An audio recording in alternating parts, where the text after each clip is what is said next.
José Ángel Gurría Treviño, ¿cómo estás? Muy bien, muy bien. Es cierto. Mucho gusto en verte. A mí más, la verdad. La última vez que te vi así muy formalmente fue dando un discurso un 5 de febrero del año 1991. No, bueno. 92, pero no ¿te acuerdas? No sé, sí, por supuesto, sí. Yo soy de los nuevos valores. El tema de la deuda, sí, nuevos valores, sin duda, ¿no? Sí, pero fue sí. tiempos en donde se empezaba a vislumbrar el TLC, ¿no? No solo eso, sino que además estábamos saliendo de una etapa muy complicada por el tema de la deuda, del exceso de deuda. Sí. Y bueno, fue el principio de la solución. Y en materia de deuda, cuando menos de deuda externa, pues ya se resolvió ese tema y ahí se quedó y ya nunca volvimos a tener, ni como país, ni como economía, ni como sector privado, público, etcétera, nunca volvimos a tener, problemas de esa magnitud que pues hoy todavía estamos viendo algunos otros países, inclusive países europeos, que están batallando mucho con el tema de la deuda. ¿Qué le da a México ser parte de la OCDE?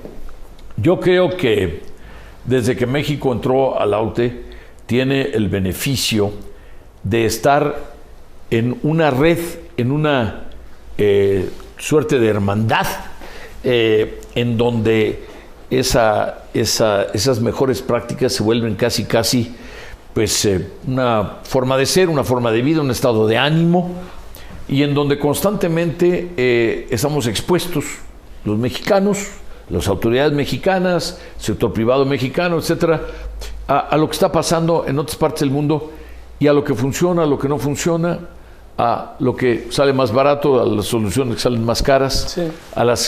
No todo lo que funciona en Finlandia funciona en México, no todo lo que funciona en Turquía funciona en Italia. Hay tracks a la medida, pero hay una enorme cantidad de temas comunes que tienen los países, en materia, ya sea en materia de economía, de temas sociales, de temas de medio ambiente o de gobierno, ¿no? De estas mejores prácticas que llamamos nosotros, en donde sin que implique necesariamente que tenemos que imitar, ciertamente el estar constantemente expuestos a políticas públicas para una vida mejor, que es lo que así es nuestro lema: políticas públicas para una vida mejor, mejores políticas para una vida mejor. Eso es lo que hacemos. Uh-huh. Oye, José Ángel Gurría, a ver, en esta dualidad, por decirlo de alguna manera, en donde tú estás al frente de la OCDE, tienes una mirada hasta cierto punto privilegiada del mundo, conoces como sus entrañas, ¿no? Por acá nos aparece México, que tenemos nosotros una visión que tú has percibido bien y lo has comentado. Hoy lo comentaba simplemente, ¿no? Esta idea como de no sabernos ver exactamente cómo somos y con un ánimo como muy desgarrado, ¿no? Constantemente. A ver, ¿cómo lo ves en esa mirada de ver a otros, pero también de ser crítico, porque a ti te tocaron, ¿qué cosas te tocaron en México? Acuérdate, sí. Como canciller, como secretario, no era nada fácil, nada. La autocrítica es indispensable. Sí.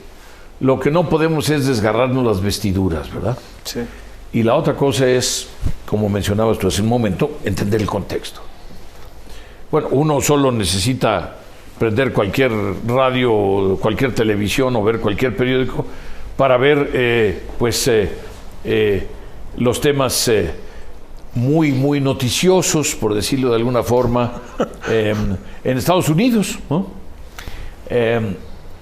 La señora Merkel, pilar de fuerza, de liderazgo europeo, ¿verdad? Sí. Bueno, pues está negociando con el Partido Socialista para ver si pueden hacer mayorías, en fin. Ya no pudo hacerlo con los otros partidos y ahora está volviendo a la alianza que hay hoy, sí. Pero ya en su nueva versión. Perdimos a Renzi, el italiano, primer ministro de Italia en el referéndum. Parecía buen personaje, ¿no? Bueno, pero además yo trabajé con Berlusconi en sus dos gobiernos, con Prodi en sus dos gobiernos, con Monti, con Letta. Que duraron nada. Y el primero que tuvo condiciones para poder cambiar la legislación, por ejemplo, en materia laboral, pues fue precisamente Renzi, porque era el que tenía los votos. Pero, ¿qué pasa hoy? Bueno, Pues que el 4 de marzo vamos a tener elecciones en Italia. Están apretadísimas. Sí. No sabe uno si va a ganar el 5 Stelle, Beppe Grillo, o si va a ganar el partido de Renzi, o si de repente se vuelve Kingmaker, ahí el que va a decidir, el fiel de la balanza, un nuevo valor llamado Silvio Berlusconi, ¿no? Voy de nuevo. Entonces, ¿qué sucede? Qué cosa, ¿no? Bueno, pero tú te das cuenta del problema de la fragmentación, la pulverización, la polarización de la política. ¿Qué sucede en el caso de Francia? Bueno, que hay un presidente que hace poco más de un año, bueno, ya ahora serán 2 años que no tenía partido, no era ministro de los socialistas, del señor Hollande. De repente se lanza y hoy tiene 2/3 de los votos en el Congreso, pero además su oponente fue la señora Le Pen, de manera que ninguno de los 2 partidos tradicionales de Francia estaban representados en la elección en Francia. Mark Rutte se tardó 7 meses en formar gobierno, porque ya necesitaba 4 partidos para formar gobierno, ya no podía hacerlo con 2 por la fragmentación, por la polarización de la política y del electorado. Acaba de cambiar gobierno Austria, en donde sentían que estaba muy joven Justin Trudeau y luego sentían que estaba muy joven Macron, y este nuevo canciller austriaco tiene 31 años, alguna cosa así. Sí. Pero forma gobierno de centro derecha con la extrema derecha. Porque la polarización, la fragmentación del voto, la insatisfacción con la globalización y sus manifestaciones te llevan a eso. ¿Qué te puedo decir? España estuvo un año con gobierno interino. Ahora, por supuesto, tenemos el problema nuevo que tiene que ver con el tema de Cataluña, que se está administrando, pero también otra vez te da idea, ¿para qué te platico del Reino Unido saliéndose de Europa, verdad? Es decir, esto solo para poner en contexto, porque de repente uno pierde la idea de por qué están pasando estas cosas, por qué en el mundo hay gente insatisfecha, por qué se ataca la globalización, por qué se ataca nada que tenga que ver con el exterior, etcétera. Pero también porque las políticas públicas internas dejan que desear en cuanto a que mucha de la gente no está participando, no está compartiendo.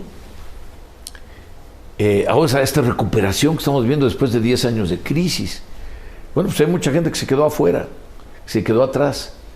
Estamos apenas recuperando, estamos todavía creciendo al 3.7% a nivel de la economía mundial. Antes de la crisis estamos creciendo al 4%. Entonces, ¿cómo se ve México en ese contexto? Bueno, México tiene pues claroscuros en materia económica, en materia social, en materia ambiental, en materia de la incorporación a la digitalización, a la modernidad, ¿no? Los temas de México, pues, yo te diría, cambian los contenidos, pero los encabezados no son muy diferentes. El tema de la desigualdad, el tema del combate a la pobreza, el tema de la educación, el tema, yo te diría hoy, de las capacidades, las habilidades, las destrezas de la fuerza de trabajo, la vinculación con el mundo digital para poder, pues quizá a lo mejor acelerar y no tenernos que tardar 100 años para emparejarnos con los países más desarrollados, porque además ellos no se van a quedar esperando. Estos temas son tradicionales, son clásicos, ¿no? Pero hoy los encuentras con un público mucho más informado, con un público mucho más impaciente, con un público que hoy se maneja a base de pequeños momentos de concentración en el tweet, en el momento del mensaje, de la comunicación, y en donde se hacen redes de manera pues casi instantánea. Así es que estamos hablando de un mundo muy diferente, de un mundo en donde el gobierno se ve obligado a una respuesta casi inmediata sobre todos los temas. Tiene que tener alguna idea, alguna propuesta, alguna respuesta. Y por otro lado, en donde el público y el electorado es mucho más exigente. Entre otras cosas porque están viendo que algunos de estos temas pues, tienen soluciones mejores en otras partes. Entonces tenemos siempre estos claroscuros. Somos un país con mucha riqueza, somos un país con gran diversidad, somos un país tolerante, y al mismo tiempo somos un país donde todavía existe mucha pobreza, mucha desigualdad, somos un país donde los niveles de educación dejan que desear, etc. Y estos claroscuros que no son nuevos, estos contrastes, los tenemos que administrar, pero los tenemos además que superar. José Ángel, el año que viene para México, que ha sido también muy comentado, sé que tienes muy buena información de lo que pasa, las eventualidades de que gane uno, de que gane otro, de que gane otro, ¿qué tanto cambian la película de la OCDE sobre México? Es decir, este año, 2018. Sí, 2018, o sea, que sí. Gane López Obrador significa una cosa, que gane Ricardo Anaya, yo creo que significa otra cosa, y que gane Mid significa otra cosa. Mira, hay una constante en todo esto. La batería de reformas que propuso, negoció, anunció y después se fueron legislando, aprobando, y después se fueron aprobando las leyes secundarias y luego poniendo en práctica, ahora en ejecución, en implementación. La creación de nuevas instituciones de competencia, etcétera. Es hoy todavía, yo llevo 11 años de jefe de la OCDE y todavía no tenemos en ningún país una colección, una variedad de la riqueza, de la importancia, de las distintos ángulos que cubrió el paquete de reformas del presidente Peña Nieto. Y de cómo, porque aquí en materia de reformas uno es uno más uno es como 4, y uno más uno es como 17, ¿no? Así, es exponencial, se van reforzando unos a otros, las reformas se van dando a sí mismo vida y se van potenciando cuando hay otras reformas que las van apoyando. Entonces, ¿qué sucede? Que ese paquete de reformas están hoy todavía, y lo seguirán haciendo en algunos casos de manera generacional, empujando el crecimiento y el desarrollo de México. Por otro lado, cuando uno entra a una etapa electoral, hay una tendencia casi inevitable a que lo bueno, yo diría lo más estructural, lo más fundamental, se deja de lado en favor de lo más ruidoso y también, pues obviamente, de lo que puede resultar más efectivo en materia de los mensajes al electorado. ¿Cómo ganar? El otro día estábamos viendo que el promedio del tiempo en que uno le da atención a los mensajes de los diferentes temas se mide, creo que en 42 segundos, alguna cosa así, ¿no? Bueno, entonces, el gran problema de qué mensajes dar, cómo hacerlo, cómo poner en una capsulita estos mensajes para poder transmitir y traducir, es casi contraintuitivo, ¿no? Porque quiere dar unas explicaciones demasiado largas, ¿no? Sí. Y para ganarse a la gente. En los procesos electorales, bueno, pues estamos viendo. Son eso.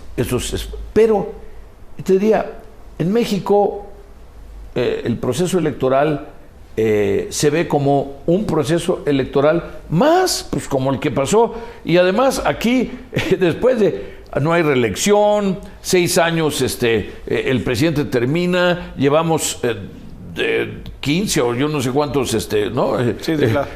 Cambiando sucesiones de 6 años en que se hacen las cosas, se hacen de manera institucional, ininterrumpida, etcétera.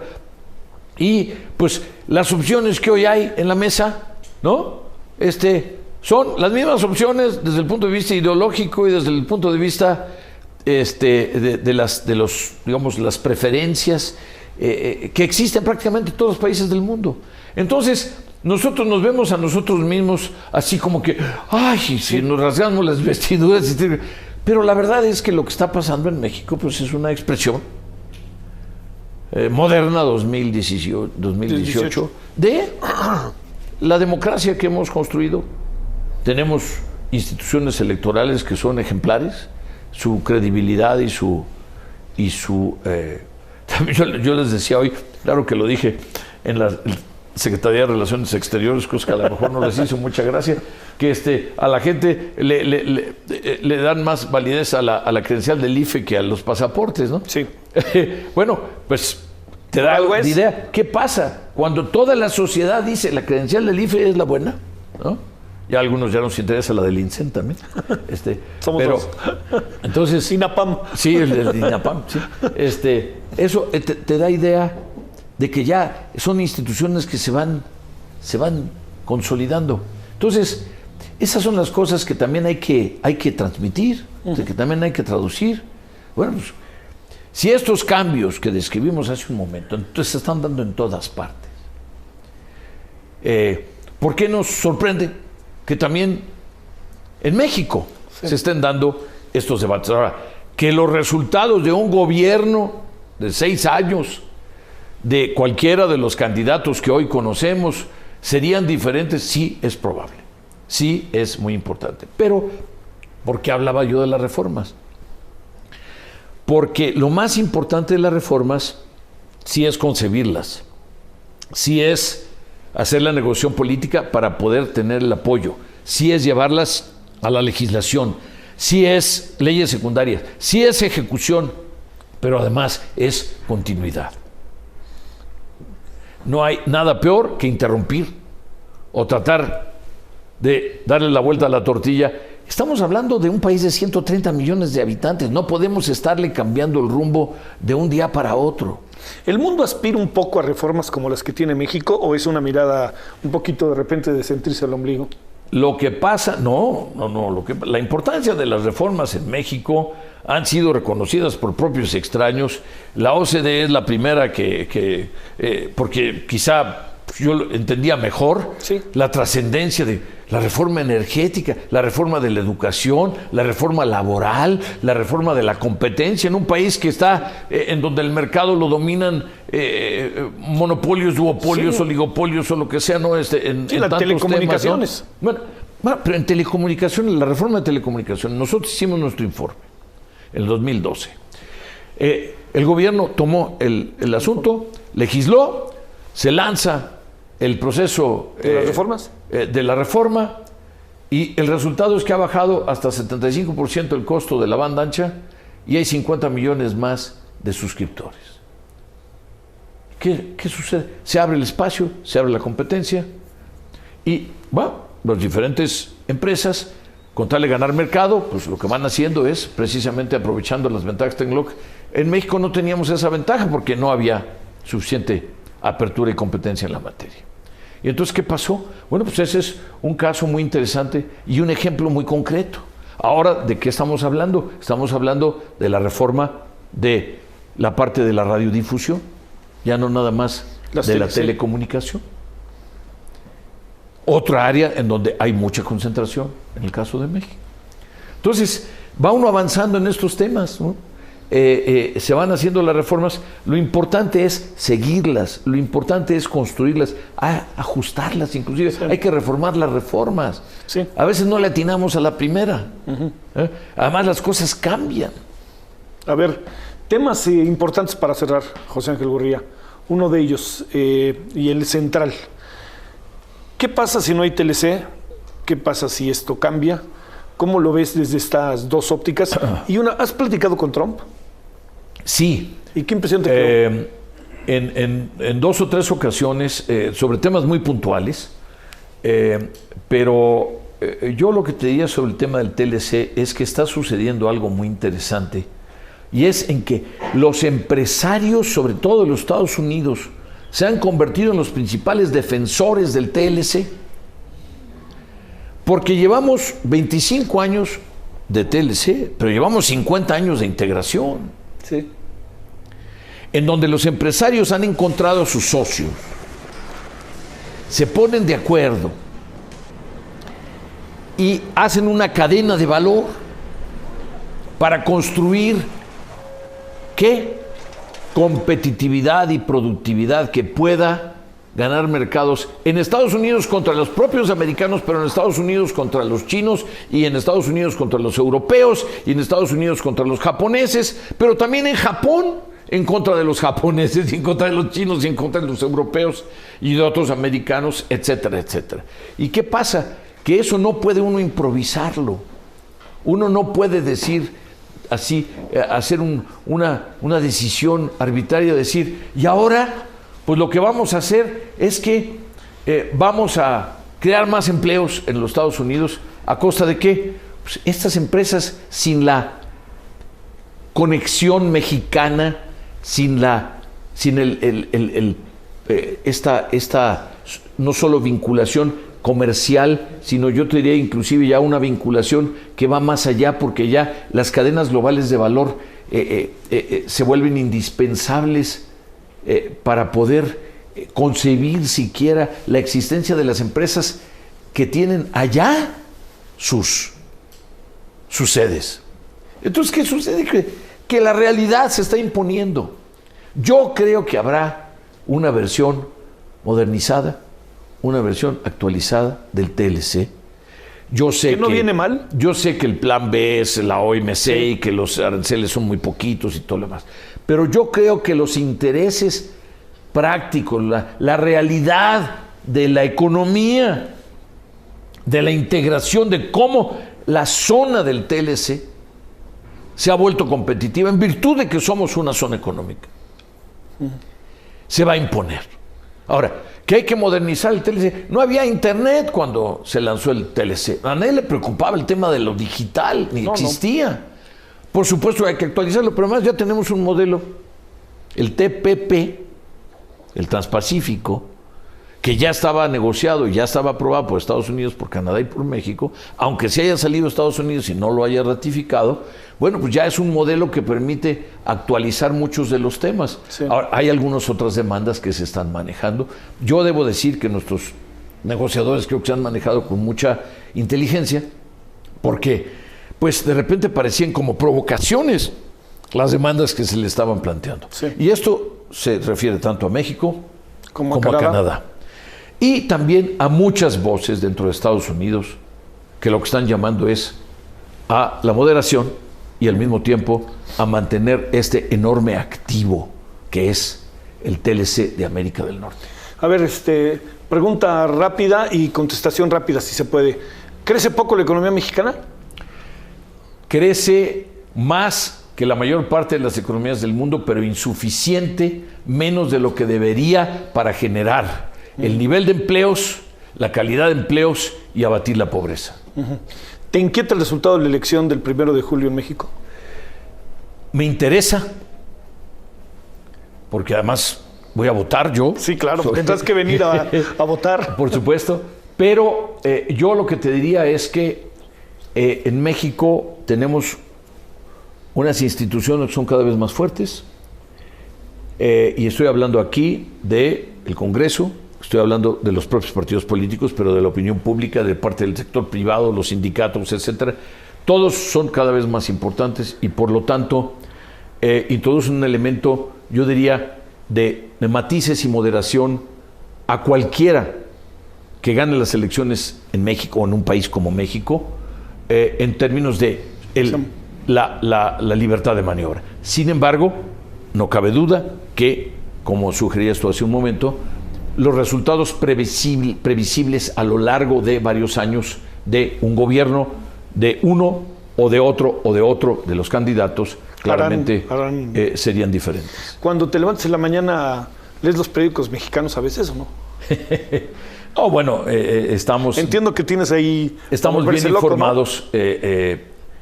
En México, yo diría que ahora estamos frente a la necesidad de una nueva etapa de reformas que sean más cualitativas. Estamos hablando de Estado de Derecho. Sí.